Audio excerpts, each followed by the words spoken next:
स्वागत है। मैं कृष्ण कुमार सैनी फिर आपके लिए एक नई क्लास लेकर आया हूँ जो कि रिलेटेड है हार्ट से। हार्ट के अंदर अपन ने काफ़ी कुछ स्टडी कर चुके हैं ऑलरेडी। उसके बाद नेक्स्ट टॉपिक अपना आने वाला है कंडक्टिंग सिस्टम ऑफ हार्ट। उससे पहले मैं आपको बोलना चाहूँगा कि अगर आप फर्स्ट टाइम मेरे चैनल पर विजिट कर रहे हैं तो सबसे पहले चैनल को सब्सक्राइब करें और बेल आइकन को प्रेस करें, तो जब भी मेरा नया वीडियो अपडेट हो तो आपको नया नोटिफिकेशन मिल सके। ठीक है, नेक्स्ट अपन आज स्टार्ट करने वाले हैं conducting system of heart. Next topic अपना कंडक्टिंग सिस्टम ऑफ हार्ट। सबसे पहले अपन बात करेंगे कि व्हाट इज कंडक्टिंग या व्हाट इज कंडक्शन। कंडक्शन क्या होता है उसके लिए मैं आपको एग्जांपल दूं, जैसे कि लाइट होती है, अपना जो करंट होता है, इलेक्ट्रिकल करंट होता है, वो एक जगह से दूसरी जगह पे जाता है। जैसे वायर पे अपन एक साइड में अगर करंट लगाए, एक साइड में अगर करंट लगाते हैं तो वो दूसरी साइड तक पहुंच जाता है, वही क्या होता है उसका कंडक्शन होता है। ठीक है, जनरली कि एक साइड अपन ने जैसे कि एक पार्ट होता है, जैसे कि लोहे की रॉड है, उसको एक पार्ट को अपन ने गर्म किया तो वो दूसरे जो कॉर्नर होता है वहां तक वो क्या हो जाता है, गर्म हो जाता है। तो वो किसकी वजह से हो रहा है, कंडक्शन की वजह से, कि जो भी एटम्स वगैरह होते हैं वो क्या करते हैं, कंडक्शन करते हैं। जो भी इंपल्सेस है उनको एक जगह से दूसरी जगह पे पहुंचाते हैं। यहाँ पे अपन बात करेंगे कंडक्टिंग सिस्टम ऑफ हार्ट, कि यहाँ पे हार्ट के अंदर कंडक्शन क्या होगा, कि जैसे इलेक्ट्रिकल इंपल्सेस होती है, जैसे करंट की अपन बात करें, वैसे ही क्या होता है हार्ट के अंदर भी क्या होती है, संवेदनाएं होती है, इंपल्सेस होती है। और उन्हीं इंपल्सेस के बेस पे क्या होता है, जो हार्ट है वो 24 आवर्स वर्क करता है, 24 घंटे काम करता है। ठीक है, अब 24 घंटे काम कर रहा है, इसका मतलब इसके ऊपर क्या होता है, ऑटोनॉमिक नर्वस सिस्टम का कंट्रोल होगा, मतलब अपना कंट्रोल इसके ऊपर नहीं होता है। अब अपन बात करते हैं कि कंडक्टिंग सिस्टम ऑफ हार्ट, उसके अंदर अपन क्या देखेंगे कि कुछ स्पेसिफिक सेल्स होती है, या अपन ये बोल सकते हैं कि small group of cells, neuromuscular cells, small group of neuromuscular cells that are present in the myocardium. Myocardium के अंदर एक स्मॉल ग्रुप होता है न्यूरोमस्कुलर सेल्स का, जो कि क्या करता है, initiate and conduct the electrical impulses. Electrical impulses को इनिशिएट करेगा, स्टार्ट करेगा और आगे की तरफ कंडक्ट करेगा। दैट रिजल्ट्स, और उसकी वजह से क्या होता है, coordinated contraction of the heart. Heart का एक कोऑर्डिनेटेड मैनर के अंदर क्या होता है, कॉन्ट्रैक्शन और रिलैक्सेशन होता है। और उसके लिए रेस्पॉन्सिबल कौन है, न्यूरोमस्कुलर सेल्स और टिश्यू। देखिए अपन इसमें अपन क्या क्या डिस्कस करने वाले हैं। नेक्स्ट इसमें अपन फर्स्ट डिस्कस करेंगे ऐसे में, ठीक है। उसके बाद में अपन डिस्कस करेंगे एवी नोड। उसके बाद में अपन बात करेंगे थर्ड एवी बंडल और बंडल ऑफ हीज,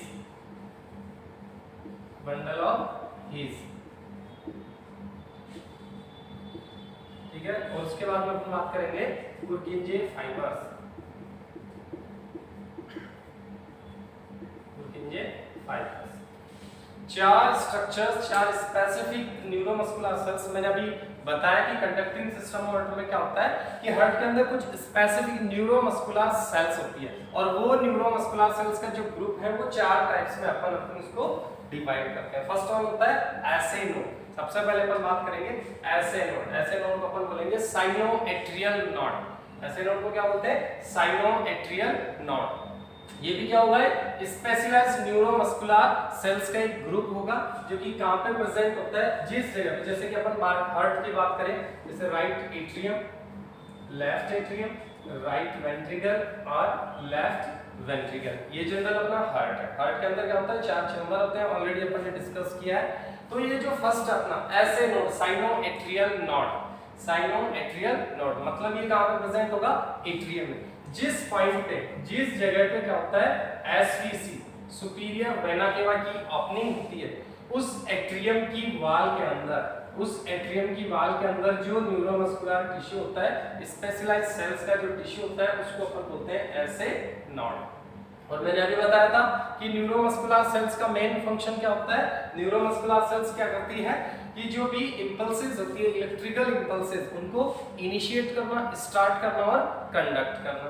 ठीक है, तो फर्स्ट अपन ने बात करी ऐसे नोड की। ऐसे नोड कहां प्रेजेंट होता है, जहां पे एसबीसी की ओपनिंग होगी, सुपीरियर वेना केवा की, उस जगह पे क्या होता है, ऐसे नोड प्रेजेंट होता है। इसको अपन बोलते हैं पेस मेकर ऑफ हार्ट। इसको क्या बोलते हैं? Pacemaker of heart. Pacemaker of heart भी बोलते हैं। पेस मेकर क्यों बोलते हैं? क्योंकि जो दूसरी न्यूरोमस्कुलर सेल्स होती है उनके कंपैरिजन में सबसे फास्ट इंपल्सेस जनरेट करने का काम करता है ये ऐसे नोड, इसलिए इसको बोला है पेस मेकर। ये क्या करता है कि यहाँ से जो ऐसे नोड है वो 24 आवर्स क्या करेगा? इंपल्सेस जनरेट करेगा। ठीक है, और ये जो इंपल्सेस जनरेट होती है वो कंप्लीट बोथ साइड, दोनों साइड के जो एट्रियम है उनको क्या करती है? कवर करती है या स्प्रेडिंग होती है। ऐसे नोड के थ्रू जो इंपल्सेस जनरेट हो रही है किसको कवर कर रही है? दोनों साइड के एट्रियम को। तो अपन ये बोल सकते हैं कि ये जो पेसमेकर है या ऐसे नोड है, इसका मेन फंक्शन क्या है कि जो दोनों एट्रियम है उनको कॉन्ट्रैक्ट करने का काम करेगा ऐसे नोड। तो फर्स्ट आपको समझ में आया होगा, फर्स्ट अपना हो गया ऐसे नोड, जो कि कहां पे प्रेजेंट है? जहां पे एसवीसी की ओपनिंग होगी उस रीजन पे वाल जो है एट्रियम की, उस वाल के अंदर प्रेजेंट होता है ऐसे नोड। सेकंड अपन बात करते हैं एवी नोड की। ऐसे नोड हो गया साइनोएट्रियम। नेक्स्ट वन में बात करते हैं एवी नोड। एवी नोड का मतलब होगा एट्रियोवेंट्रिकुलर नोड। Atrioventricular node. अब ये कहां पे प्रेजेंट होगा? ये प्रेजेंट होता है कि जो सेप्टम होता है, दोनों एट्रियम के बीच में जो सेप्टम होता है उसके अंदर प्रेजेंट होगा। और कौन से रीजन पे? जहां पे एट्रियोवेंट्रिकुलर वाल होता है। तो इस रीजन पे ये जो सेप्टम होगा, इस सेप्टम के अंदर एट्रियम के बीच में जो सेप्टम है और सेप्टम के अंदर भी कहां पे? जहां पे एट्रियोवेंट्रिकुलर वाल होता है उस जगह पे प्रेजेंट होता है ये एवी नोड। ये भी क्या होगा? स्पेशलाइज्ड सेल्स होगी, न्यूरोमस्कुलर सेल्स हैं। सेम जैसे कि ऐसे नोड का फंक्शन था वैसे ही क्या करेगा? एवी नोड भी फंक्शन करेगा। ये भी क्या होगी? स्पेशलाइज्ड न्यूरोमस्कुलर सेल्स प्रेजेंट होगी यहाँ पे। ठीक है, इसका मेन फंक्शन क्या है? देखो इसकी लोकेशन मैंने आपको बता दी। इसको अपन सेकेंडरी पेसमेकर भी बोलते हैं। सेकेंडरी पेसमेकर भी इसको बोला है। क्यों बोला है? कि अगर इन कंडीशन, अगर कंडीशन ऐसी होती है कि ऐसे नोड फेल हो जाता है, ऐसे नोड क्या करता है? इंपल्सेस जनरेट नहीं कर पा रहा है, तो उस कंडीशन में क्या होगा? जो एवी नोड है वो क्या करता है?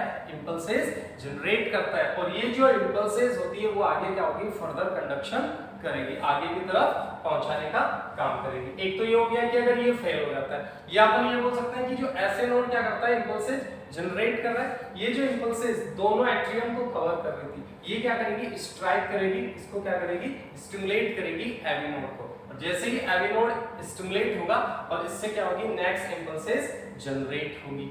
ठीक है, तो ये हो गया अपना ऐसे नोड और एवी नोड की अपन ने बात कर ली। उसके बाद में नेक्स्ट आता है एवी बंडल और bundle of His. AV bundle और बंडल ऑफ हिज दोनों वेंट्रिकल है। वेंट्रिकल का जो सेप्टम होगा, सेप्टम का जो ऊपर वाला एंड होता है, फर्स्ट एंड होगा, वहीं पे क्या होता है? एक स्पेसिफिक फाइबर निकलते हैं। एवी नोड से क्या होते हैं? न्यूरोमस्कुलर फाइबर निकलते हैं। न्यूरोमस्कुलर फाइबर्स निकलेंगे कहां से?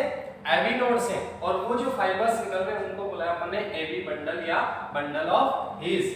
ठीक है, ये फाइबर्स निकला। ऊपर के एंड पे क्या होता है? ये फाइबर दो पार्ट्स में डिवाइड होते हैं, दो पार्ट्स में डिवाइड होगा।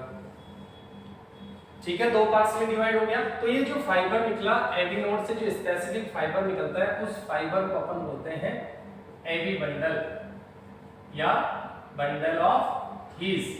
बंडल ऑफ हिज इसको बोला। ये क्या है? न्यूरोमस्कुलर फाइबर्स है जो कि ओरिजिनेट हो रहा है एवी नोड से।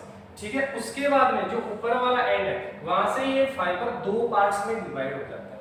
दो पार्ट्स में जो डिवाइड होगा उसको अपन बोलेंगे राइट बंडल ब्रांच, और जो लेफ्ट साइड की होगी, ये वाली लेफ्ट साइड की जो है उसको बोल देंगे लेफ्ट बंडल ब्रांच। तो दो पार्ट्स में डिवाइड हो गया, उसको अपन ने बोला एवी बंडल और बंडल ऑफ हिज, जो कि क्या है? एक न्यूरोमस्कुलर फाइबर्स है जो कि ओरिजिनेट हो रहा है कहां से? एवी नोड से। अब मैंने भी बताया कि ऐसे नोड से इंपल्सेस जनरेट हुई, वो कहां पहुंच गई? एवी नोड पे पहुंच गई। एवी नोड पे जो इंपल्सेस जनरेट हुई है वो इंपल्सेस इस फाइबर के थ्रू आगे की तरफ कंडक्ट होगी, आगे की तरफ जाएगी। तो ये हो गया अपना एवी बंडल और बंडल ऑफ हिज। मैंने बताया दो बंडल ब्रांच है, एक राइट साइड में जा रही है और एक लेफ्ट साइड में जा रही है। ठीक है, इसी जो नर्व फाइबर है, इसी फाइबर से क्या होता है? छोटी छोटी फाइबर्स और निकलते हैं, छोटे छोटे फाइबर्स निकलेंगे। ठीक है, अब ये जो बंडल ब्रांच है वो कहां की तरफ जाती है? अपेक्स की तरफ, ये बेस होगा, बेस से अपेक्स की तरफ जा रही है, डाउनवर्ड और आउटवर्ड और फिर अपवर्ड, ये डाउनवर्ड, आउटवर्ड बाहर की तरफ और अपवर्ड, उसके बाद में ऊपर की तरफ। इससे क्या होता है, ये जो मेन फाइबर था, बंडल ब्रांच थी, उसी से छोटे छोटे फाइन पुरकिंजे फाइबर्स निकलते हैं और उनको अपन क्या बोलेंगे, पुरकिंजे फाइबर्स। ये जो छोटी छोटी ब्रांचेस हैं, फाइन जो पुरकिंजे फाइबर्स, इनको बोलेंगे पुरकिंजे फाइबर्स, इनको क्या बोलते हैं, पुरकिंजे फाइबर्स। नेक्स्ट अपना है पुरकिंजे फाइबर्स। अब होता क्या, देखो जनरली जो इंपल्स से जनरेट हुई ऐसे नोड से एवी नोड से बंडल ब्रांच या बंडल ऑफ एज, और उसके बाद में दो ब्रांचेस राइट और लेफ्ट बंडल ब्रांच, उसके बाद में पुरकिंजे फाइबर्स। तो जो अपेक्स की तरफ की बेस से यहां से स्टार्ट जो ये इंपल्सेस वो बेस की तरफ स्वीप करती है, या वेव ऑफ कॉन्ट्रैक्शन क्या करती है, आगे की तरफ स्वीप करेगी। तो वेव ऑफ जो कॉन्ट्रैक्शन है वो कहां से स्टार्ट हो रही है, बंडल ब्रांच से आएगी, इस फाइबर्स के थ्रू आगे की तरफ आएगी, डाउनवर्ड अपेक्स की तरफ जाएगी, और दोनों वेंट्रिकल्स को की डाउनवर्ड, आउटवर्ड और अपवर्ड, ये डाउनवर्ड ही हो गया, आउटवर्ड हो गया दोनों साइड्स में, और उसके बाद में अपवर्ड, कंप्लीट मायोकार्डियम में क्या करती है, कवर करती है, जो वेंट्रिकल्स की मायोकार्डियम है उसको कवर करेगी।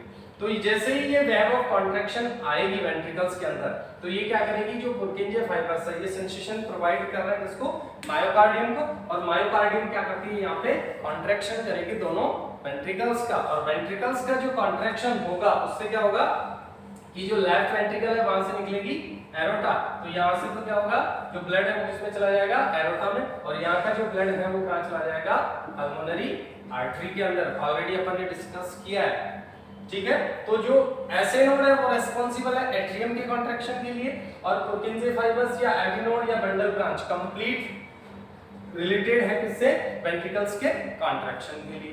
तो आशा करता हूँ ये वीडियो पसंद आ गया होगा, आप लोगों को अच्छे से समझ आया होगा, ठीक है। तो दोस्तों मेरे वीडियो को ज्यादा से ज्यादा लोग लाइक, शेयर और सब्सक्राइब करें, जिससे कि मैं ज्यादा से ज्यादा ग्रोथ कर सकूं और आप लोगों तक अच्छे से अच्छी एजुकेशन प्रोवाइड कर सकूं। Thank you so much.